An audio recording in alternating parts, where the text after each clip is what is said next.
Every second, somewhere in the world, someone uploads a moment of their life. A meal, a sunset, a smile, a thought. In the age of exposure, silence has become a mystery. Footage, close-ups of people scrolling, city lights reflecting off glass, faces illuminated by phone screens.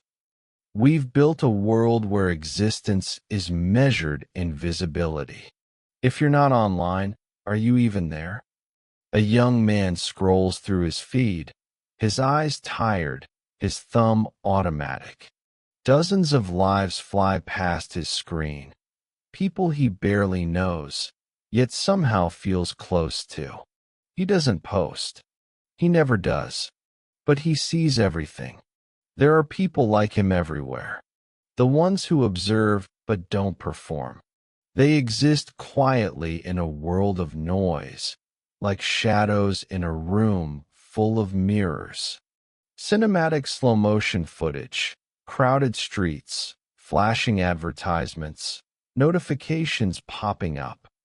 The psychology of those who don't post begins here, in the clash between presence and absence, between the desire to connect and the need to remain unseen. Social media promised connection, a digital village, a place to belong. But with connection came exposure. And with exposure came the quiet anxiety of being watched. The camera follows a young woman sitting on a bench. She takes a photo of the sky, then pauses. She doesn't post it. She just smiles to herself and locks her phone. What if the moment was enough? What if not every sunset needed an audience? Soft piano deepens. In psychology, there's something called self-presentation theory. It's the idea that we all perform certain versions of ourselves, depending on who's watching. But those who choose not to post, they're stepping off the stage entirely. When you scroll, what do you really see? Smiles, vacations, achievements, filters. You see life, but not as it is, as it's curated to be. Montage. Perfectly arranged coffee cups, staged selfies, staged happiness. The more we share, the more we craft an image. The image becomes. The decision not to post is rarely about disinterest. It's often about protection. Protection from comparison, from judgment, from a silent pressure to be interesting all the time. Footage. An artist painting alone, an old man walking through an empty street, a woman journaling by candlelight. For them, life doesn't need validation to exist. Their moments are their own, private, fleeting, sacred. Studies show that people who post less frequently online often score higher in traits like introspection, emotional regulation, and authenticity. They seek depth over attention, meaning over metrics. They find joy not in broadcasting, but in being. Camera shows, someone cooking alone, humming quietly, then sitting to eat without photographing their meal. Maybe they're not hiding. Maybe they're living. In the next chapter, we'll dive deeper into the mind of the silent observer, the psychology of those who choose solitude over spectacle, who listen more than they speak, who remind us that silence is not absence, but presence. Visual tone, soft focus, poetic cinematography, environments, bedrooms lit by morning light, quiet coffee shops, night walks through empty streets, windows reflecting city lights. Music, ambient piano and strings with a meditative rhythm. Narration, calm, deep male voice, reflective, soothing, slow-paced. There's a quiet intelligence in those who observe. While others rush to document every second, they choose to notice instead. They see the way sunlight bends across a stranger's face, the hesitation in someone's smile, the small tremor in a voice that says, "I'm fine," when it isn't. Visual, a woman watching people in a cafe, her eyes calm, her phone untouched beside her. The observer is not detached. They're deeply connected, just in a way that doesn't need display. For them, the world is already full enough. When they look at the world, they don't see content. They see stories.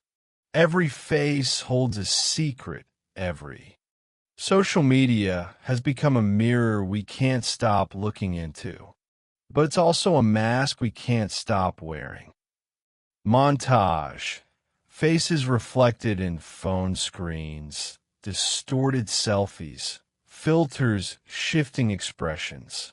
The observer steps back from both. They watch the dance of images but don't join in. And that distance, that quiet space becomes their freedom. Cut to nature. Someone sitting by a lake, reflection on water shimmering. In solitude, they find clarity.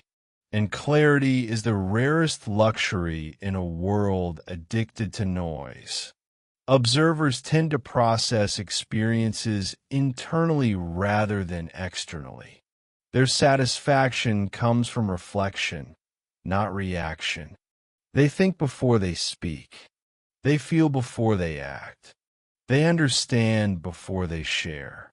And when they do speak, when they do share, it carries weight because it's not constant. Silence gives meaning to their words. The digital world rewards volume, not value. Noise rises faster than nuance. But the observer doesn't chase algorithms. They chase authenticity. They understand something many forget. Attention isn't the same as connection. When you live through screens, connection becomes performance. But when you live through presence, connection becomes truth. Sometimes, people assume that those who don't post are lonely. But that's not always true. Their silence isn't absence. It's a different kind of communication. Camera. Someone sitting in a dark room, soft light from a window. They smile faintly while texting a close friend.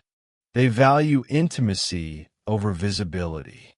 A single deep connection over 1,000 shallow ones. A private message over a public performance.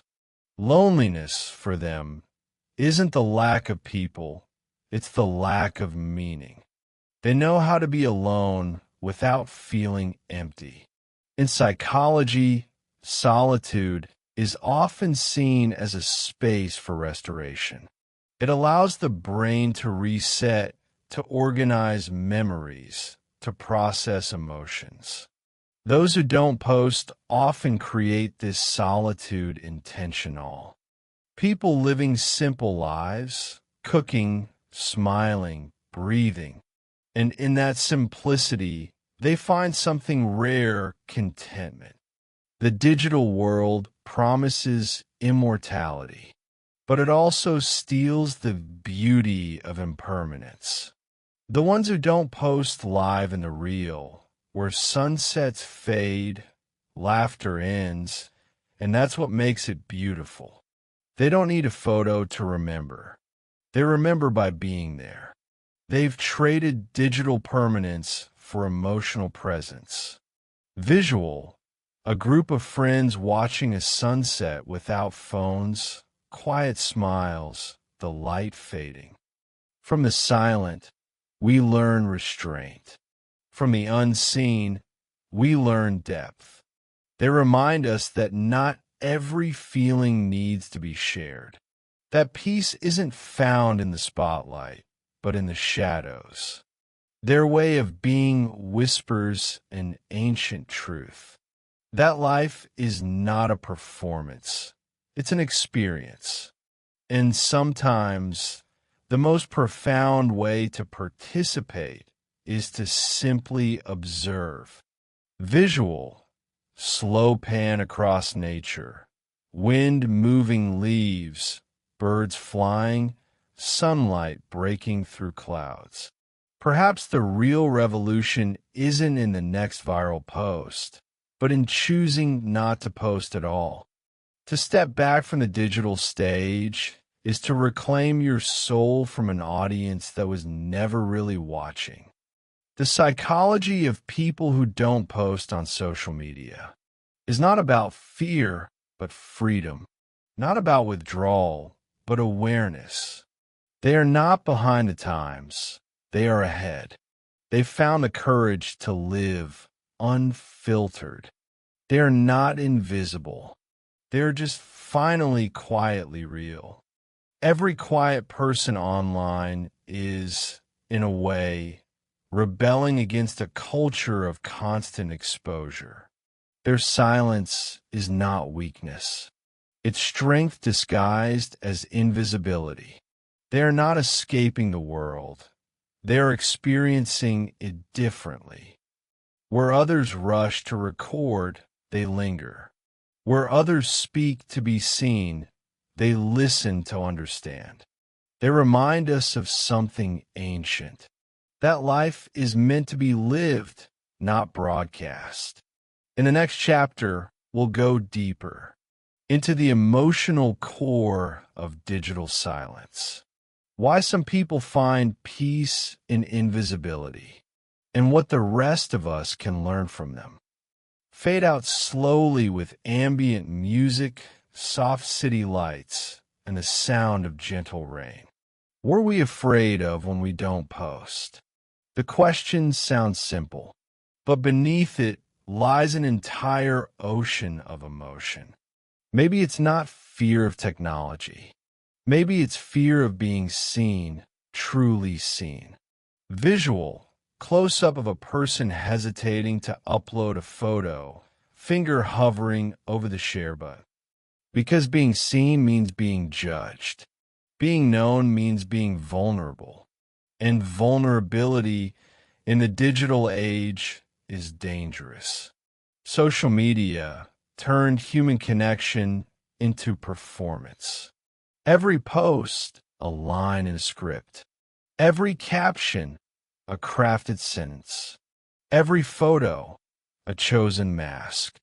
But behind each mask, there's a heartbeat, someone wondering if they're enough. Camera moves slowly through a crowd, each person looking into their phones. Faces illuminated, eyes blank. The fear of exposure isn't always conscious.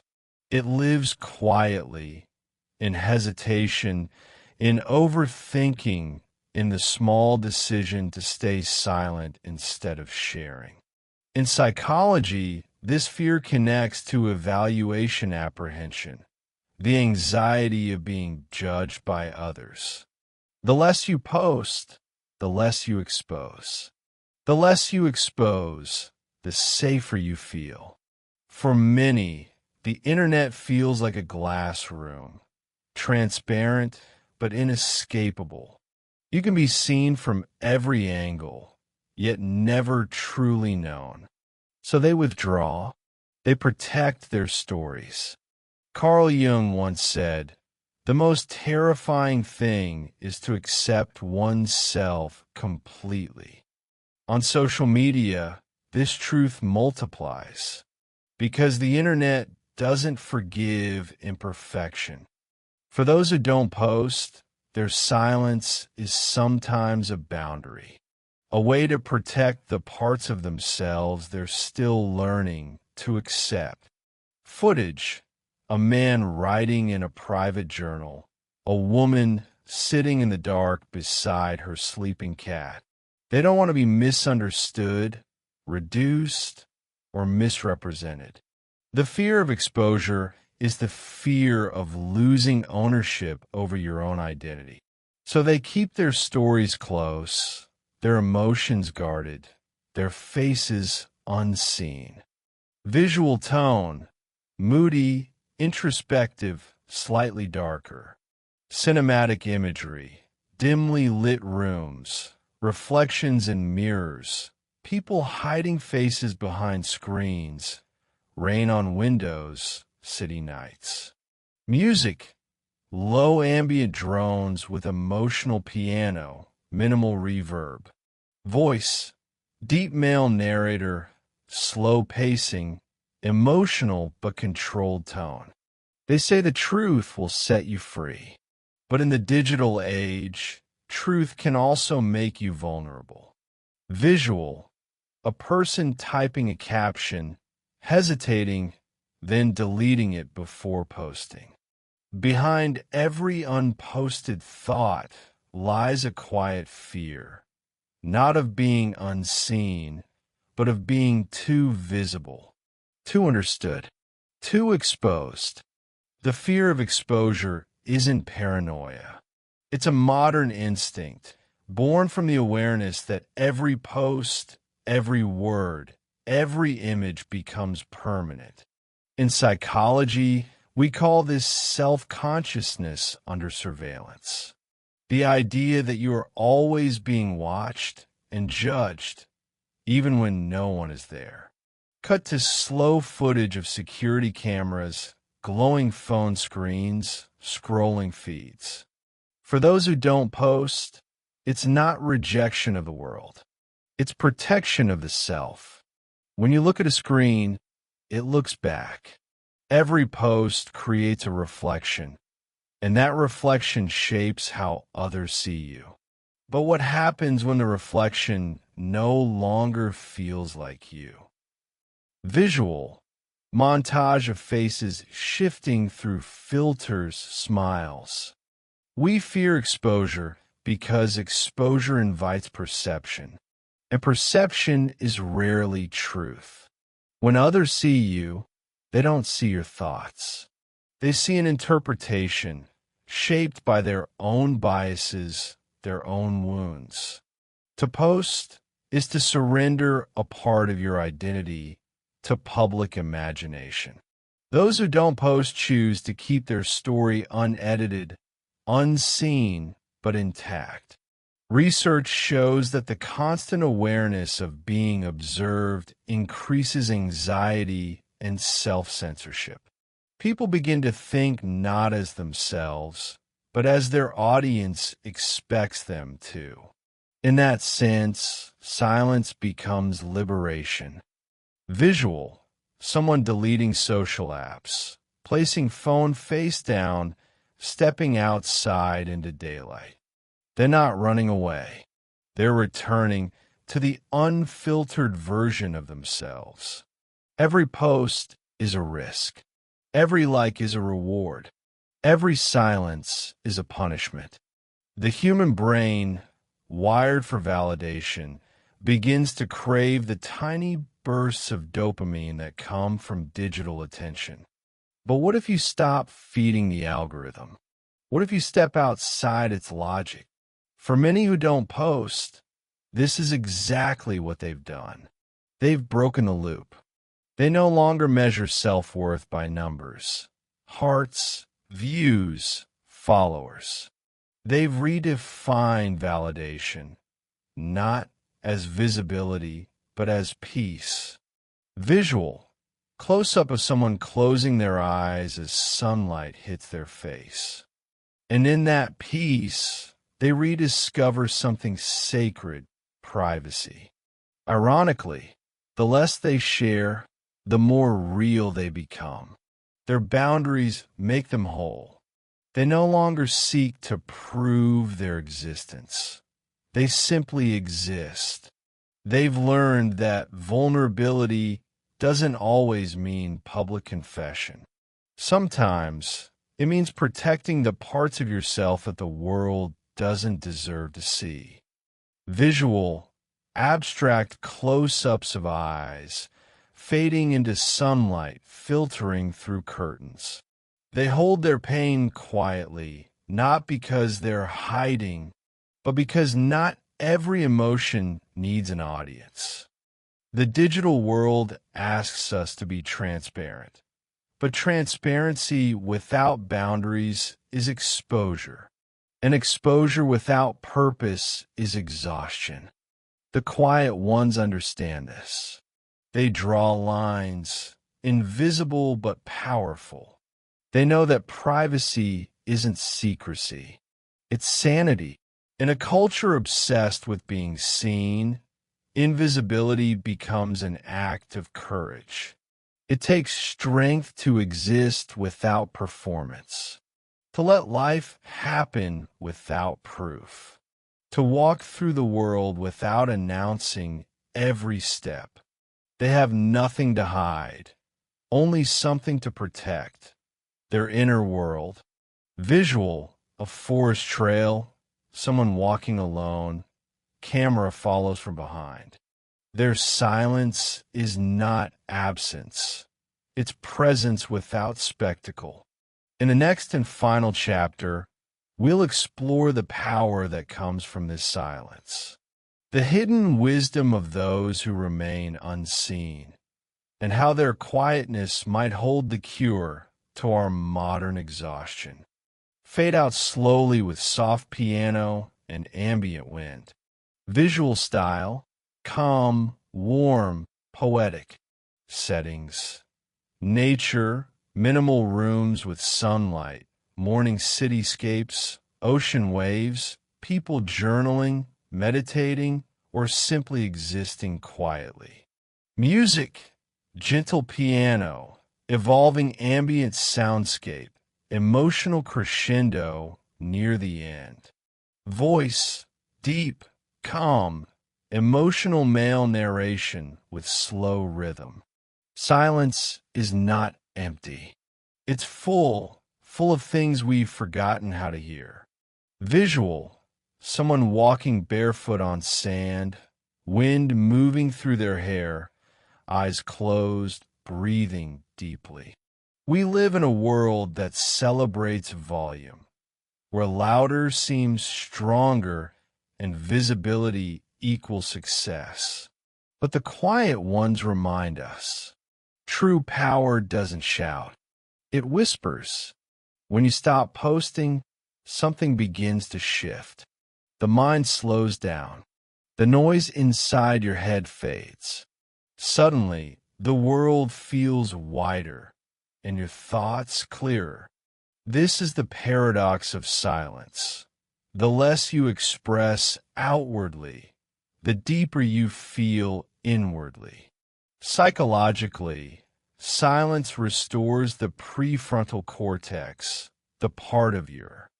There's a sacred peace in being unknown. No one expects you to perform. No one demands an update.